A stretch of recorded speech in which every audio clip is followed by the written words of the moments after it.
In today's video, I'm going to teach you how to create eBay variation listings for Pokemon cards. If you sell multiple card options under one listing, variation listings can make your store look cleaner and help buyers browse more easily. In this walkthrough, we're working from an existing draft and adjusting the variation setup so it fits what you want to sell. To begin, go to eBay and click on Sell. This takes you into the seller area where you can manage your listings, drafts, and inventory. If you already have a draft prepared, this is the quickest place to continue working on it. Once you're in the seller dashboard, click on Drafts. This is where eBay stores listings that haven't been published yet. Using a draft is helpful because you can build most of the listing ahead of time and then return later to finish the variation details. From there, go to the variations section of the listing. This is the part of eBay where you define the different options buyers can choose from within a single listing. For Pokemon cards, this can be useful when you want several related choices grouped together instead of creating separate listings for each one.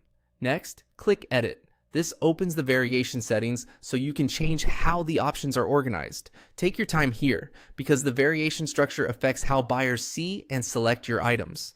Now click on Cleat Type, for example. In this case, it's being used as the variation field currently available in the draft.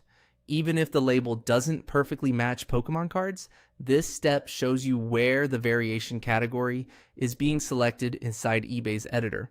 After that, click on Rubber. This selects one of the available values under that variation type. The important thing here is understanding how eBay lets you choose from preset variation options in the listing builder. Then click Continue. This confirms your variation selection and moves you forward to the next part of the setup.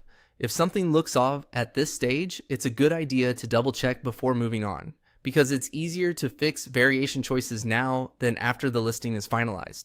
Next, click Upload from Computer. This allows you to add files directly from your device, which is typically where you'll bring in the images needed for the listing. Clear, well-organized images are especially important for Pokemon cards, since buyers often want to compare condition and card details closely. Finally, click Save and Close. This stores your changes and exits the editor so your draft remains updated. That's it. You've gone through the process of accessing a draft, editing the variation section, confirming the option, uploading from your computer, and saving everything properly.